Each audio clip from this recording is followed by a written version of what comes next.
এই যে আজ আমাদের শুনতে হচ্ছে ইসলামের আখিরে করাটা কোনো পাপের বিষয় নয়, অথচ ইসলাম রেপিস্টদেরকে কি শাস্তি দিয়েছে। এ যুবকেরা যারা ইসলামের মিথ্যাচার করছে, তাদের দলে অনেকে রেপিস্ট নেতা আছে, তারা রেপকারীদের পক্ষ সাপোর্টও করে, রেপিস্টদের জন্য কোটি কোটি টাকা খরচ করে কেসও লড়ে। কিন্তু ইসলাম কি জানিয়ে দিচ্ছে, যারা রেপ করে তাদের জন্য একটাই শাস্তি, তাদেরকে মৃত্যুদণ্ড দিয়ে দিয়া গলা পর্যন্ত পুঁতে দিয়ে পাথরের আঘাত দিয়ে তাদেরকে মেরে ফেলো। কেন নারী হলো মায়ের জাত, যে পুরুষটা মায়ের জাতের সম্মান করতে পারে না, ওই পুরুষটাকে এই জমিনের উপরে বাঁচার কোনো অধিকার নাই। এর নাম হলো ইসলাম।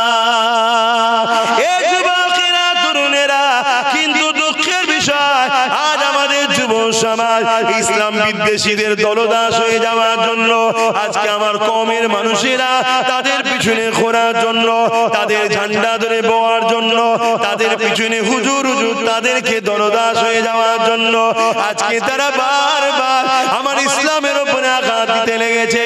কখনো ইসলামকে নিয়ে মিথ্যাচার মিডিয়াতে বলে, কখনো ফিল্ম বানাতে লেগেছে, কখনো এমন করে মিডিয়ার মাধ্যমে, খবরের মাধ্যমে নানানভাবে ইসলামকে নিয়ে মিথ্যাচার করতে লেগেছে। এ যুবকেরা, শুনে রেখে দাও, ইসলামের বিরুদ্ধে যত লাগবে মনে রাখবে ইসলামেরই তত ফায়দা হবে। কারণ ইতিহাস বলতে লেগেছে ইসলাম এমন একটা খুশবু, একে যত লড়াচড়া করে তত এর খুশবু ছড়াতে লাগে। যে আমেরিকা, যে ইউরোপ দুনিয়া ইসলামকে মেটাতে চেয়েছিল, তাদেরই ঘরের ছেলেরা দলে দলে দলে দলে ইমানের কলেমা পড়ে ইসলামের ছাতলে এসে গেছে।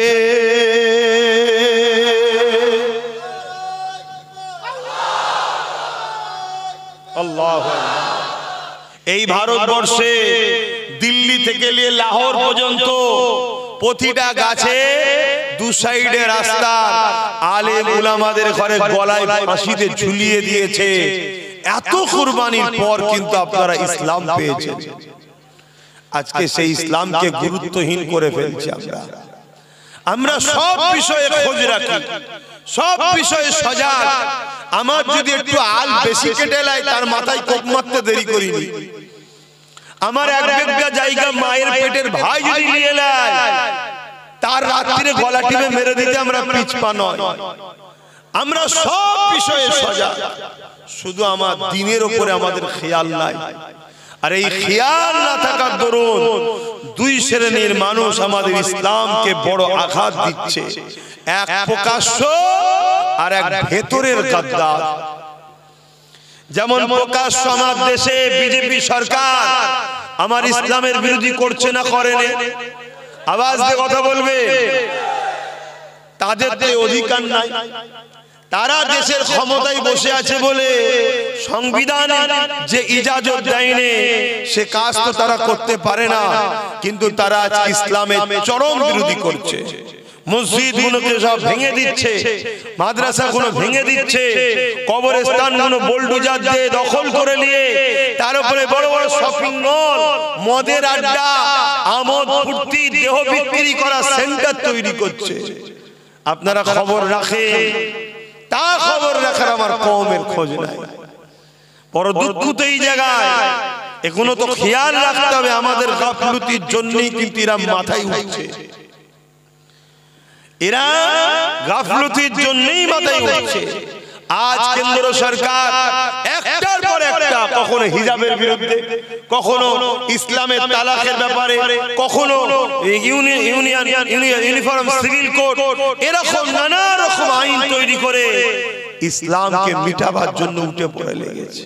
আমি জানি এদের ঘাড়ের মাজাল না ইসলামকে মিটাতে পারে। ইতিপূর্বে অনেকে চেয়েছিল, আল্লাহ তাদেরকে মিটিয়ে দিয়েছে, কিন্তু আল্লাহ আমাদেরকেও ছাড়বে না, আল্লাহ আমাদেরকেও ছাড়বে না। আল্লাহর দ্বীনের যে দুশমন, তাদের মোকাবেলা করার আমাদের দরকার আছে না নাই?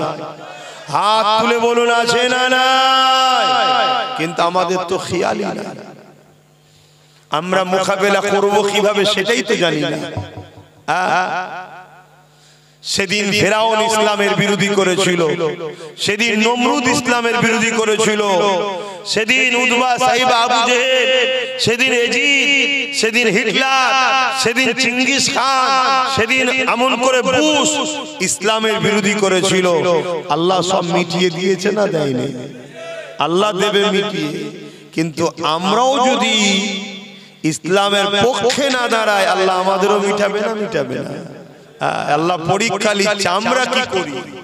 আমরা যে বলি আল্লাহ আপনাকে ভালোবাসি, কোরআনকে ভালোবাসি, ইসলামকে ভালোবাসি, আমরা কি করি সেটাও আল্লাহ দেখছে। কিন্তু আমরা সহজে পেয়েছি, গুরুত্ব নাই। অথচ আল্লাহ নবী ইসলামের জন্য কতটা কষ্ট করেছে নবী আমার। এমনও দিন গেছে আল্লাহ নবী এই ইসলামের জন্য, এ যুবকেরা, তরুণীরা, বাপেরা, আল্লাহ নবী রাস্তাতে কাঁটা বিছানো হয়েছে।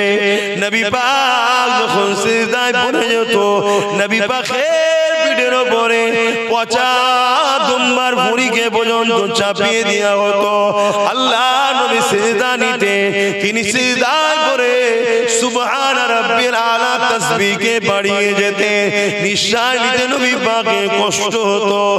এত জুলুম অত্যাচার আমার নবী পাকের উপরে হয়েছে।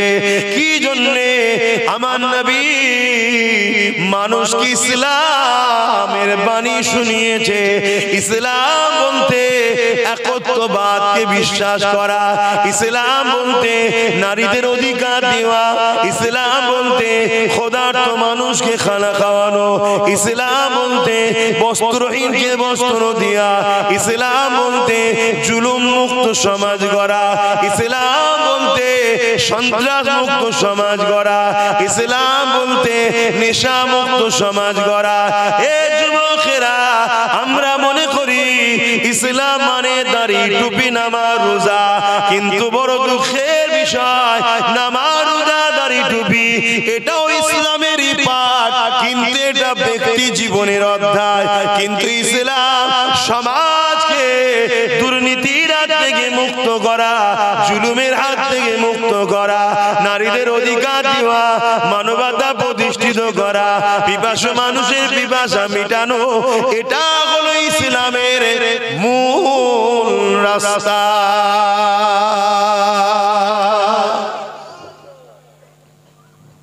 পৃথিবীতে যুগে যুগে একদল লোক আছে যারা ক্ষমতার জোরে মানুষের প্রভু হওয়ার স্বপ্ন দেখে। শুনছেন তো আপনারা?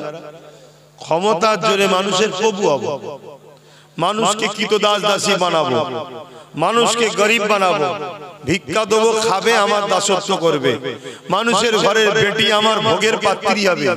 এই রকম মেন্টালিটির যুগে যুগে একদল ক্ষমতাশালী লোকেরা মাথা তুলেছে।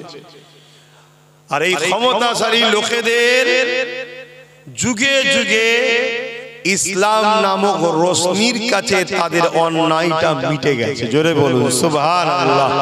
তাই তারা যুগে যুগে ইসলামের আলোকে বন্ধ করার চেষ্টা করেছে। হাজারো দিক দিয়ে তারা মনে করে মুসলমানকে মেরে দিলে ইসলাম শেষ। কিন্তু তারা জানে না, আমেরিকার জর্জ ডব্লিউ বুশ বলেছিল ইসলামকে মিটিয়ে দেবো, মুসলমান আমেরিকায় রাখবো না, ভিসা দেব না। কিন্তু আমার আল্লাহ জর্জ ডব্লিউ বুশের কন্যাকে ইমানের কালেমা পড়িয়ে মুসলমান বানিয়ে হাফেজে কোরআন বানিয়েছে। জোরে বলুন সুবহানাল্লাহ। আজ সেই আমেরিকাই বলছে, ইউরোপ দুনিয়া বলছে আগামী 40-45 মধ্যে সংখ্যা গুরু হবে ইসলাম। জোরে বলুন সুবহানাল্লাহ। ইসলামের সত্যের কাছে যুগে যুগে সন্ত্রাসবাদীদের মিথ্যাচার মিটেছে। ইসলামের মানবতার কাছে যুগে যুগে মানবতা বিরোধীরা মিটে গেছে। ইসলামের ইনসাফের কাছে যুগে যুগে বেইনসাফিকারীরা মিটে গেছে। তাই বেইনসাফি, মানবতা বিরোধী, সমাজ বিরোধী, ইনসান বিরোধী নারীদেরকে যারা শোষণ করা পছন্দ করে, তারা ইসলামকে যুগে যুগে মিটাবার চেষ্টা করেছে। যেমন আমার পশ্চিম বাংলার এই উত্তর 24 পরগনার ভাটপাড়া ব্যারাকপুরেতে একজন মানবরূপী পশু বেরিয়েছে, যার নাম হলো অর্জুন সিং। শুনেছেন তো? সে বক্তব্য দিতে দিতে বলছে ইসলাম নাকি রেপ করাটা ইসলামে কোনো খারাপ পাপ কাজ নয়। বলুন নাউজুবিল্লাহ বলুন। আপনারা কি বলছেন, রেপ করা ভালো? জোরে বলুন। তাহলে তো বলতে হয় নাউজুবিল্লাহ। কিন্তু এত বড় কথা বললো, এটা সত্য না মিথ্যা? মিথ্যা কথা বলেছে না সত্য কথা বলেছে? ইসলামের উপরে মিথ্যাচার করছে কেন? যাতে করে মানুষ ইসলামকে ঘৃণা করে, মানুষ মুসলমানকে দেখলে মারে। এদের আমাদের পিছনে একটা বিরাট বড় পরিকল্পনা করছে। কিন্তু এর থেকেও বড় দুঃখের বিষয়, এই বাংলায় আমরা যাকে সহযোগিতা করে সরকার বানিয়েছি, এরকম একটা অপদার্থকে আজও পর্যন্ত অ্যারেস্ট করলো না। কি করলো? কি করলো না। উপরন্তু এর বিরুদ্ধে আওয়াজ যদি কোনো সাধারণ লোক তোলে, হয়তো তাকে অ্যারেস্ট করে নিতে পারে। শুনছেন তো নাকি? তাহলে চিন্তা করুন, এরা সব তলে তলে মিলে মিশে আছে। এদের সবার লক্ষ্য একটাই, আমিনা লালের মেসেজকে বন্ধ করো, মোহাম্মদ রসুলের মেসেজকে বন্ধ করো। কেন? মোহাম্মদ রসুল ইনসাফের কথা বলেছে, ইনসানিয়াতের কথা বলেছে, জাস্টিস ন্যায়ের কথা বলেছে, ক্ষুধার্ত মানুষকে খানা খাবার কথা বলেছে, বস্ত্রহীনকে বস্ত্র দিবার কথা বলেছে। আর আমার কওমের একদল মোল্লা মৌলভী সাহেব আছে, তাদের কাছে নামাজ রোজা ছাড়া আর কোনো ধর্মে কিছু নেই। শুধু নামাজ রোজা, নামাজ রোজা, নামাজ রোজা। নামাজ পড়ে পড়ে ৭২টা দল জাহান্নামে যাবে এতিমের হক আদায় না করার জন্য। নামাজ পড়ে পড়ে ৭২টা দল জাহান্নামে যাবে মানুষের অধিকার না দেওয়ার জন্য। তাহলে নামাজ যেমন আছে, এতিমের অধিকারের কথাও আছে। রোজাও যেমন আছে, সমাজে হিন্দু হোক, আদিবাসী, সাঁওতাল, বাগদি, খ্রিস্টান, তুলে মুচি, যেই হোক না কেন, আল্লাহর সৃষ্টিকে ভালোবাসার কথাও ইসলাম বলেছে। জোরে বলুন সুবহানাল্লাহ। এটাও বলা দরকার আছে না? আমার কথা ভুল বুঝছেন না? এই তো আমি মাগরিবের নামাজ পড়লাম, প্রথম যে জলসাই ছিল আপনারা এখানে পড়েছেন। বলুন তো, আমি যদি নামাজ না পড়তাম আপনাদের কারো ক্ষতি হতো? কথা বলে আমার ক্ষতি হতো, আমাকে আল্লাহ ধরতো, এই নামাজ পড়িনি কেন? আপনাদের কারো ক্ষতি হতো?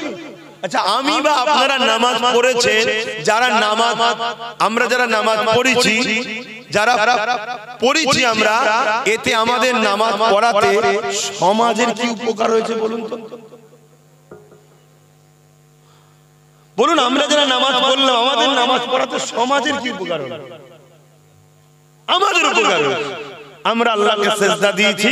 আল্লাহ নবী বলছেন যে আল্লাহকে সেজদা দেয়, আমার আল্লাহ তার মাথাকে কারো কাছে নত করে না, এবং তাকে আল্লাহ জান্নাতের সম্মানের তক্তায় বসতে দেবে। জোরে বলুন সুবহানাল্লাহ।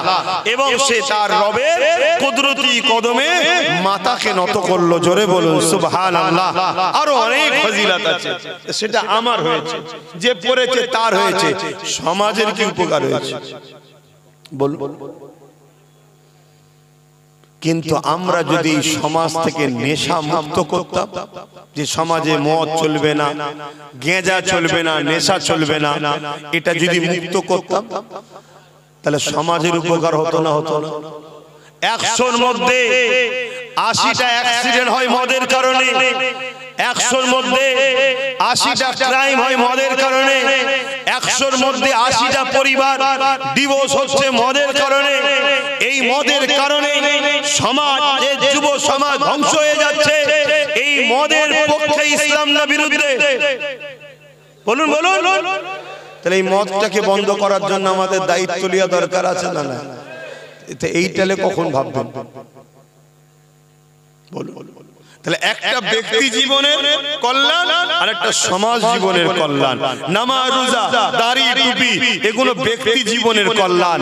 আর মদ, ঘুষ, দুর্নীতি, জুলুম, এটা সমাজ জীবন যদি কোনো বন্ধ করা যায়, সমাজ জীবনের কল্যাণ হবে। আল্লাহ নবী এটা করেছে না করেনি? এই যা আমাদের শুনতে হচ্ছে, ইসলামের আখিরে করাটা কোনো পাপের বিষয় নয়, অথচ ইসলাম রেপিস্টদেরকে কি শাস্তি দিয়েছে। এই যুবকেরা যারা ইসলামের মিথ্যাচার করছে, তাদের দলে অনেকে রেপিস্ট নেতা আছে, তারা রেপকারীদের পক্ষ সাপোর্টও করে, রেপিস্টদের জন্য কোটি কোটি টাকা খরচ করে কেসও লড়ে। কিন্তু ইসলাম কি জানিয়ে দিচ্ছে, যারা রেপ করে তাদের জন্য একটাই শাস্তি, তাদেরকে মৃত্যুদণ্ড দিয়ে দিয়া গলা পর্যন্ত পুঁতে দিয়ে পাথরের আঘাত দিয়ে তাদেরকে মেরে ফেলো। কেন নারী হলো মায়ের জাত, যে পুরুষটা মায়ের জাতের সম্মান করতে পারে না, ওই পুরুষটাকে এই জমিনের উপরে বাঁচার কোনো অধিকার নাই। এর নাম হলো ইসলাম। এ যুবকেরা, তরুণেরা, কিন্তু দুঃখের বিষয় আজ আমাদের যুব সমাজ ইসলাম বিদ্বেষীদের দলদাস হয়ে যাওয়ার জন্য, আজকে আমার কওমের মানুষেরা তাদের পিছনে ঘোরার জন্য, তাদের ঝান্ডা ধরে বওয়ার জন্য, তাদের পিছনে হুজুর হুজুর তাদেরকে দলদাস হয়ে যাওয়ার জন্য আজকে তারা বারবার আমার ইসলামের উপরে আঘাত দিতে লেগেছে। কখনো ইসলামকে নিয়ে মিথ্যাচার মিডিয়াতে বলে, কখনো ফিল্ম বানাতে লেগেছে, কখনো এমন করে মিডিয়ার মাধ্যমে, খবরের মাধ্যমে নানানভাবে ইসলামকে নিয়ে মিথ্যাচার করতে লেগেছে। এ যুবকেরা, শুনে রেখে দাও, ইসলামের বিরুদ্ধে যত লাগবে মনে রাখবে ইসলামেরই তত ফায়দা হবে। কারণ ইতিহাস বলতে লেগেছে ইসলাম এমন একটা খুশবু, একে যত লড়াচড়া করে তত এর খুশবু ছড়াতে লাগে। যে আমেরিকা, যে ইউরোপ দুনিয়া ইসলামকে মেটাতে চেয়েছিল, তাদেরই ঘরের ছেলেরা দলে দলে দলে দলে ইমানের কলেমা পড়ে ইসলামের ছাতলে এসে গেছে।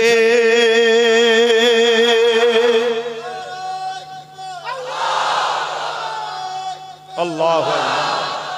কিন্তু আমাদের তো কিছু দায়িত্ব আছে না? না, এই যে ইসলামের উপরে বারবার যে আঘাত হচ্ছে, এর বিরুদ্ধে আমাদেরও কিছু করার দরকার আছে না? না। কিন্তু দুঃখের বিষয়, এই জায়গায় আমরা ঘুমিয়ে আছি, আমাদের খেয়ালই নাই, আমাদের খেয়ালই নাই।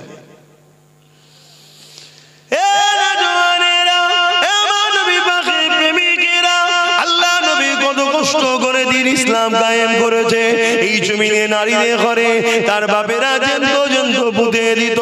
আল্লাহ নবী তাদের নারীদের বাপেদের কাছে গেছে, তাদেরকে বুঝিয়েছে, তোমরা তোমাদের কন্যা সন্তানগুলোকে জেন্ত কেন পুঁতে দাও। ওই সময়তে তারা বলতে লেগেছে, এই আব্দুল্লাহর বেটা মুহাম্মদ সাল্লাল্লাহু আলাইহি ওয়াসাল্লাম, নারীরা কোনো অশুভ, তাদের বাঁচার কোনো অধিকার নাই। এই ছিল তাদের কালচার। এই নারীদেরকে যারা জেন্ত পুঁতে দিত, এরা কেউ এক আল্লাহকে মানত না, এরা কেউ ইসলামের পক্ষে ছিল না, এরা নিজের হাতে হাজারো নকল খোদা তৈরি করেছিল।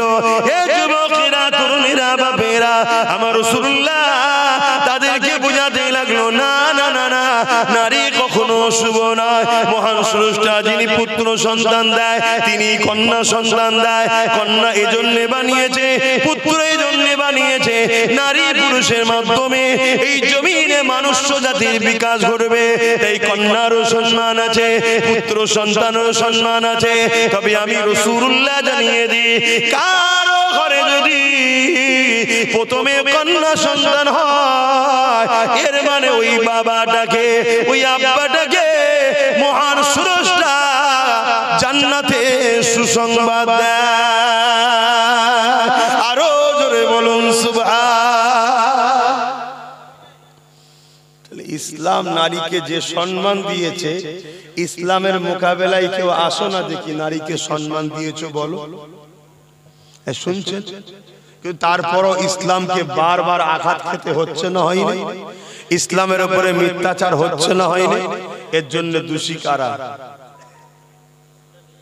কথা বলুন। আমরা দোষী। কেন? আমরা ইসলামের উপরে খবর রাখি না, আমরা নিজেরা ইসলামের উপরে জিন্দেগি কাটাই না, আমরা ইসলামকে নিয়ে অতটা চর্চা করি না, আমরা ইসলামকে নিয়ে অতটা দরদ দেখাই না, আমরা ইসলামকে নিয়ে অতটা ভাবি না যতটা ভাবি ইসলাম বিদ্বেষী গুণের গদিকে বাঁচাবার জন্য, যতটা ভাবি ইসলামের দুশমনদেরকে টিকিয়ে রাখার জন্য। তার সামান্য পার্সেন্ট আমরা ইসলামের পক্ষে ভাবি না। এজন্য আজকে তারা এই সুযোগে বারবার ইসলামের বিরুদ্ধে মিথ্যাচার করার সাহস পাচ্ছে। কিন্তু মনে রেখো, আল্লাহ আমাদের কাছে কিন্তু জবাব নেবে।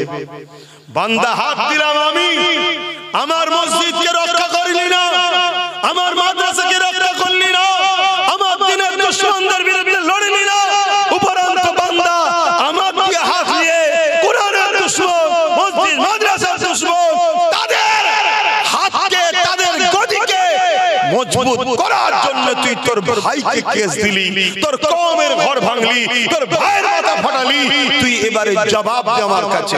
এদিন কিন্তু আসছে, এদিন আসছে। তুমি মনে করনি যে বেশ ভালোই চলছে, তো না, আল্লাহ ছাড় দিয়েছে, ছেড়ে দেয়নি।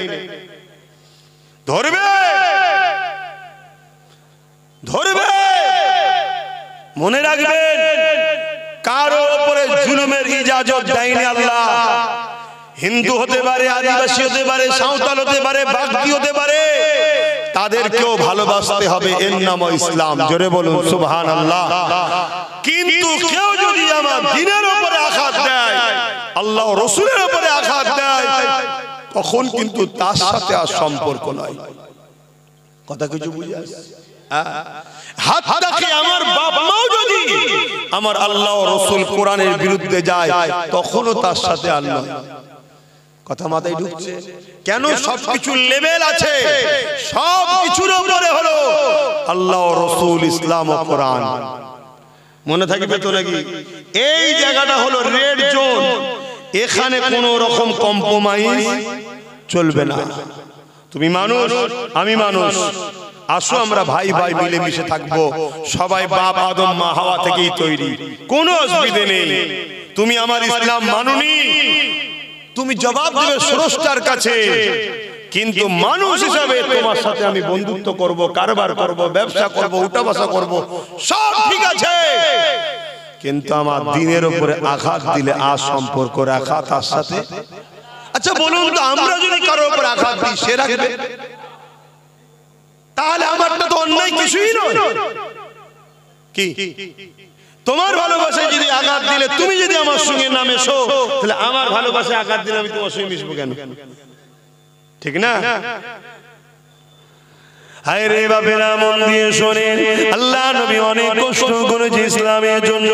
আল্লাহ নবী যখন মক্কার মানুষদিগকে বুঝাতে লেগেছে, এ মক্কার মানুষেরা, নারীগুলোকে জেন্দ পুঁতে দিও না, নারীগুলোকে বাজারে নিলামে তুলে দিও না, নারীগুলোকে বিক্রি করে দিও না।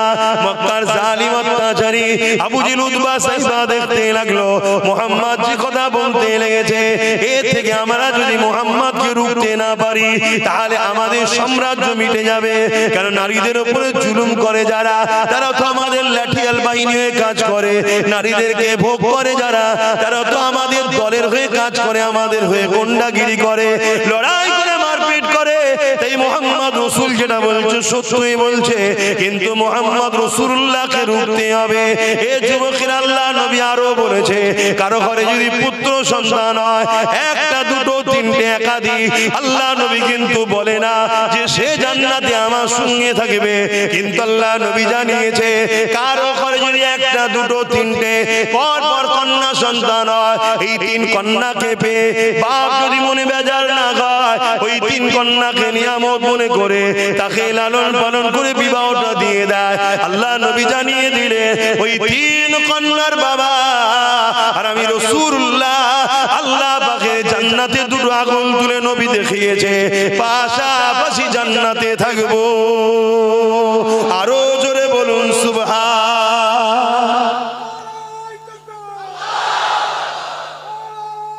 আল্লাহু আকবার। দেখুন আমার নবী আমাদেরকে কিভাবে শিখিয়েছে। দেখুন, নারীর তারিফ হচ্ছে পুরুষরা তাকবীর দিচ্ছে। কি নারীর তারিফ হচ্ছে পুরুষরা তাকবীর দিচ্ছি। এই আদর্শ ইসলামের। কারণ নারী মায়ের জাত, মায়ের জাতের সম্মান করতে হবে। কিন্তু আজকে যারা ইসলামের নামে এই মিথ্যাচার করছে, ওই বিজেপির অর্জুন সিং, তার দলের যেখানে পাওয়ার চলছে, মণিপুর হোক, উত্তরপ্রদেশ হোক, গুজরাট হোক, আসাম হোক, যেখানে যেখানে চলছে, সেখানে সেখানে নারীরা সুরক্ষিত নেই। সেখানে নারীদের উপর অত্যাচার হচ্ছে, নারীদেরকে রেপ করা হচ্ছে, নারীদেরকে খুন করা হচ্ছে। তোরা নিজেরা নারীদের ইজ্জত দিতে পারিস না, তোরা নিজেরা নারী খাচ্ছিস, তোদের এই সাহসটা হয় কি করে? কিন্তু দুঃখের বিষয় এরাই সাহস পাচ্ছে জাতির যুবকদের জন্য, এ জাতির যুবকদের জন্য। কেন ওরা প্রথমে আমাদেরকে গান দিয়ে, সিনেমা দিয়ে, মদ দিয়ে, নেশা দিয়ে, নারী দিয়ে, ইটা দিয়ে, খেলা দিয়ে, মেলা দিয়ে, লোন দিয়ে আমাদেরকে ঘুম পড়িয়ে রেখেছে। আল্লাহ রাসূল থেকে আমাদের ঘরে সরিয়ে দিয়েছে, দিয়ে এবার ওরা লাঠি ঘোরাচ্ছে। শুনছেন? কেন জানে? আচ্ছা আচ্ছা ফেরাউনরা জানে উম্মতে মুহাম্মাদি যদি জেগে থাকে, আচ্ছা আচ্ছা ফেরাউনের রাতের ঘুম হারাম হয়ে যাবে। তাই এদেরকে প্রথম ঘুম পড়াও। ঘুমোবার ডোজ কি? নেশা দাও। ঘুমোবার ডোজ কি? মেলা দাও। ওই নিয়ে ব্যস্ত থাক, ওতে ওরা দিবানা মস্ত হয়ে থাক। এদের খেয়ালই নাই প্যালেস্টাইনে মা বোনকে মিটানো হলো, বিভিন্ন দেশে, ইরাক থেকে, কাবুল থেকে শুরু করে দুনিয়ায় আমাদের বাবুন বাপ বেটিদের ঘরে উজাড় করে দেওয়া হচ্ছে। আমাদের মসজিদগুলোকে ভেঙে চুরমার করে দেওয়া হচ্ছে, মাদ্রাসাগুলো ভেঙে চুরমার করে দেওয়া হচ্ছে। আমাদের খেয়ালই নয়, আমরা খেলা মেলা গান নাচ নিয়েই ব্যস্ত। কথা বুঝছেন না? বোঝেন? আজ এ থেকে যদি বেরিয়ে না আসো উম্মত, মনে রেখে দিও আমার আল্লাহ তোমাকে আমাকে মিটিয়ে দেবে। ইসলাম কিন্তু থাকবে, যাদের হাতে মিটাবে তাদের মধ্যে থেকেই আল্লাহ ইসলামের লোক বেছে নেবে। দেখলেন না বাবরি মসজিদে যে প্রথম আঘাত করেছিল, তার হাতেই আল্লাহ 100 মসজিদ তৈরি করে নিয়েছে। জোরে বলুন সুবহানাল্লাহ। আজকেরই তো সেই দিন, 1992 6 ডিসেম্বর একদল উগ্র হিন্দুত্ববাদী সন্ত্রাস ভারতবর্ষের 550 বছরের ঐতিহাসিক মসজিদ বাবরি মসজিদ, সেই মসজিদ বাবরের নামে তৈরি, কিন্তু মসজিদটা বাবরের নয়, বাবরের বাপেরও নয়। মসজিদ হলো রব্বুল আলামিন আল্লাহ। জনগণের টাকা, ইসলাম প্রেমীদের টাকায় এই ঘরও সেদিন তৈরি হয়েছিল। সেই ঘরকে জোর করে এই 6 ডিসেম্বর 1992 একদল উগ্র হিন্দুত্ববাদী সন্ত্রাসরা মসজিদকে শহীদ করে দিল। মসজিদ শহীদ হয়ে সেই দিন ভারতের মুসলমানকে মেসেজ দিয়েছিল, তোমরা আমার কাছে না আসার দরুন আজ আমাকে ছিলিবিলি খেলা হলো, তোমরা আমাকে পিয়ার না করার দরুন আজকে আমাকে নিয়ে এরা শহীদ করলো। তোমাদের জন্যই আজ আমাকে এরা টুকরো টুকরো করলো, আমার ইটগুলোকে খুললো, আমার ঢালাইগুলো ভাঙলো, আমাকে এরা জমিনে মিশিয়ে দিল। এ উম্মতে মুহাম্মাদি, আমি মসজিদ কিয়ামতের দিনে তোমাদের বিরুদ্ধে নালিশ জানাবো যে আমাকে শহীদ করা হয়েছিল। উম্মতে মুহাম্মাদি ঘুমিয়ে থাকার কারণে সেই দিন বাবরি শহীদ হয়ে আমাদেরকে জাগিয়েছিল। ওটা তোমরা যদি ঘুমাও, আমার মতো হাজারো বাবরি শহীদ হয়ে যাবে, কিন্তু জাতির এখনো ঘুম ভাঙেনি। গত 8 বছর ধরে আমি চিল্লাচ্ছি ওয়াকফ চলে যাচ্ছে। আপনারা সাক্ষী আছেন তো নাকি? চিল্লিছি হাঁকি না, হাত তুলে বলুন চিল্লিছি হাঁকি না। 8 বছর ধরে আমি চিল্লাচ্ছি ওয়াকফ যাচ্ছে, ওয়াকফ যাচ্ছে, ওয়াকফ যাচ্ছে। হাতির চিবাবার দাঁত আলাদা হয়, দেখাবার দাঁত আলাদা হয়। আমার রাজ্য সরকার হাতির মতো পাঠ করেছে, দেখিয়েছে আলাদা দাঁত, চিবিয়েছে আলাদা দাঁত। টাকা রিপিট আর রিপিট। টয়লেট শুকিয়ে যাক আর কাঁচা থাক, শুকনো দিকটাও টয়লেট, কাঁচাটাও টয়লেট।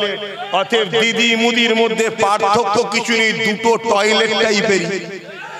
যেদিক দিয়েই দেখো একই জিনিস, টাকা রিপিট আর রিপিট। এটা বোঝাবার জন্য বলছি রে বাবা, শুনছেন তো নাকি? যেদিক দিয়েই দেখো টাকা রিপিট আর রিপিট, একই জিনিস। কিন্তু দুঃখের বিষয়, আজ 8 বছর ধরে চিৎকার দিচ্ছি, জাতি ওঠো, জাগো, বোঝো, যার হাতে পাওয়ার তুলে দিওনি। তোমার লিয়া পাওয়ার নিয়ে তোমার শিল, তোমার নুরা, তোমারই মসজিদ ভাঙলো, তোমার কবরস্থান ভাঙলো, তোমার খানকা ভাঙলো, তোমার কবরস্থান ভাঙলো। ছেড়ে দেবে না গো। এটা তো তোমাকে আল্লাহ দিয়ে পরীক্ষা নিচ্ছিল, দেখি কি করে। কাল আল্লাহ এমনও শাস্তি দিতে পারে তোমাদের ঘরে, তোমাদের এই ভোটের পাওয়ারটাই আল্লাহ কেড়ে নিতে পারে, এদের দ্বারাই করিয়ে দেবে। তখন তুমি হয়ে যাবে কি? তখন তুমি হয়ে যাবে কি? সমাজে যেমন কুকুর মারা গেলে মারলে কেস হয় না, তুমি মরলে মারলেও কেস হবে না, কেন কুকুরের ভোট নেই, তোমারও ভোট নেই। এই কথা কি খারাপ লেগে গেল নাকি?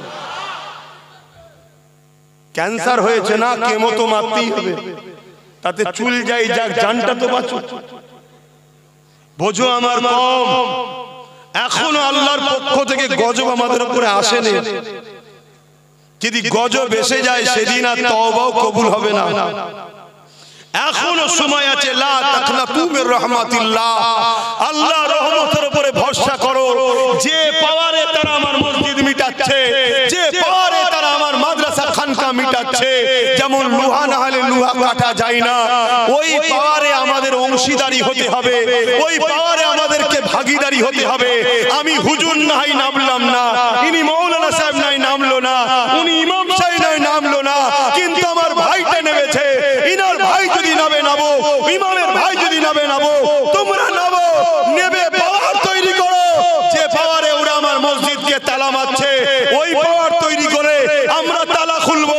যে পাওয়ারে কবরস্থানে বুলডোজার চালাচ্ছে, ওই পাওয়ারে কবরস্থানের উপরে যে কারখানা করবে সব দখল করা হবে।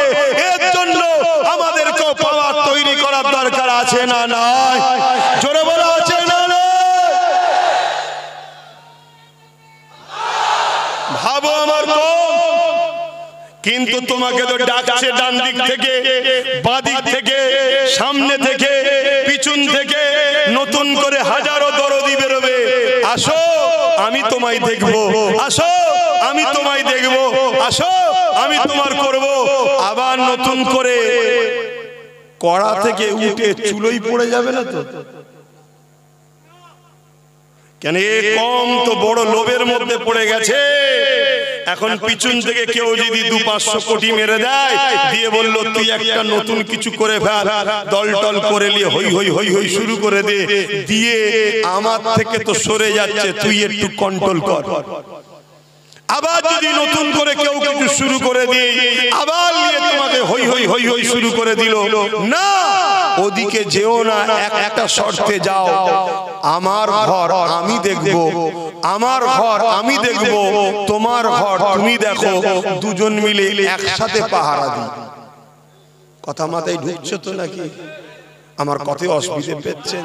আচ্ছা বলুন তো ভাই, কেউ যদি মসজিদ মিটাতে চায়, কেউ যদি মাদ্রাসা মিটাতে চায়, কেউ যদি কবরস্থান মিটাতে চায়, এরা ইসলামের বন্ধু না দুশমন? জোরে বলেন। আর আপনি যদি একে ভোট দিয়ে শক্তিশালী করেন, আপনি ইসলামের বন্ধু না দুশমন? আমি সবার মুখে শুনতে চাইছি। তাহলে কেন্দ্র সরকার ওয়াকফ কালা কানুন করে মসজিদ মাদ্রাসা কবরস্থান মিটাতে চাইছে, হ্যাঁ কি না? আপনি যদি ভোট দিয়ে তাকে শক্তিশালী করেন, তাহলে আপনি ইসলামের বন্ধু না দুশমন? ইসলামের দুশমনের কি ঈমান থাকে? আমি বলেছিলাম না একটা কথা কেটে সব ছড়াচ্ছে, দেখেছেন তো? হ্যাঁ দেখেছেন তো? তাহলে আমি জানতে চাইছি আজকে আমার রাজ্য সরকার মসজিদ মাদ্রাসা কবরস্থানের পক্ষে না বিরুদ্ধে? এটা আমি সবার কাছে জানতে চাইছি, আপনাদের মতামতটা কি? কারা কারা বলছেন মসজিদ মাদ্রাসার পক্ষে রাজ্য সরকার? একটু হাত তুলে দেখাবেন। পক্ষে পক্ষে মসজিদ মাদ্রাসার পক্ষে মমতা ব্যানার্জি রাজ্য সরকার কারা কারা বলছেন একটু হাত তুলে দেখান। মসজিদ মাদ্রাসার পক্ষে রাজ্য সরকার? হ্যাঁ আরে কথা বলছে না তো? এত লোক বলছেন মমতা মসজিদ মাদ্রাসার বিরুদ্ধে, তাহলে রেড রোডে নামাজ পড়তে যাই কি করতে? ঘুমটা দিয়ে ইফতার খেতে আসে তাও বলছেন বিরুদ্ধে। এটা বেইনসাফি করছেন আপনারা। হ্যাঁ ও মুখোশটা তখন ছিল, এখন মুখটা বুঝতে পেরে গেছে পেতনি যে কি জিনিস, এখন বুঝতে পেরেছি। ঠিক তো নাকি? হ্যাঁ এতদিন সারাদিন বুঝতে পারিনি, স্বাভাবিক, না বুঝতে পারাটাই স্বাভাবিক। আমাদের মতো হুজুররাও ভুল করে ফেলেছি। আমরা ভেবেছিলাম 10,000 মাদ্রাসা হবে, আমরা ভেবেছিলাম ডবল ডবল চাকরি হবে, আমরা ভেবেছিলাম ফুরফুরায় ঝিকঝিক ঝিকঝিক করে রেলে করে যাব, এটা ভেবেছিলাম। কিন্তু যখন মুখোশটা উঠে গেছে, ওরে বাবা, এ তো আর এক জাহান্নামের কুকুর। ভুল বললাম নাকি? কারো কষ্ট হচ্ছে নাকি? যদি কষ্ট হয় একটু করে শুনে তুমিও যাবে জাহান্নামে, অসুবিধা কি আছে? কিন্তু শুনে রেখে দাও, তাহলে কেন্দ্র সরকারও ইসলাম বিরোধী কাজ করছে, রাজ্য সরকারও তার আইনের সাথ দিয়েছে না দেয়নি? তাহলে এই জায়গায় যদি কোনো নবী বংশের আওলাদ মসজিদ মাদ্রাসা বাঁচাবার জন্য লড়াই করতে গিয়ে জেল খাটে, ওয়াকফকে বাঁচাবার জন্য সুপ্রিম কোর্টে কেস করে, একজন ইমানদার হিসেবে জানতে চাইছি তার সাথ দেওয়া এ জাতির দরকার আছে না নাই? হাত তুলে বলো, দরকার আছে না নাই? লম্বা করে হাত তুলে রাখো, হাত তুলে রাখো। এবারে একটু ডায়ে বায়ে দেখো কেউ হাত তুলতে বাকি আছে। দেখো দেখো, কেন গাদ্দার চিনা দরকার, গাদ্দার চিনা দরকার। হাত নামাও। নবীর মাহফিলে বসে দিনের স্বার্থে হাত তুলিয়েছি, মসজিদ মাদ্রাসার স্বার্থে, ঠিক তো নাকি? গাদ্দারি যেন না হয়। যেদিন আমাদের সংখ্যা কম ছিল সেদিন আমরা জিতেছিলাম, আজ সংখ্যা বেশি আমরা মার খাচ্ছি। কারণ কি? বদরে মাত্র 313 জন ছিল, ওই দিন বিজয় আমরা পেয়েছিলাম। উহুদের ময়দানে 700 জন ছিল, লড়াইয়ের শেষ কিন্তু বিজয় আমরা পেয়েছিলাম। খন্দকের যুদ্ধে আমাদের সংখ্যা কম ছিল, বিজয় আমরা পেয়েছিলাম। এ যুবকেরা মুতার যুদ্ধেতে মাত্র 3000 আমাদের ছিল, 2 লক্ষ ছিল রোমেদের, কিন্তু বিজয় আমরা পেয়েছিলাম। সালাউদ্দিন আইবি মাত্র 12,000 ছিল, তেমন করে সেলিবিয়াদের 4 লক্ষ ছিল, বিজয় আমরা পেয়েছিলাম।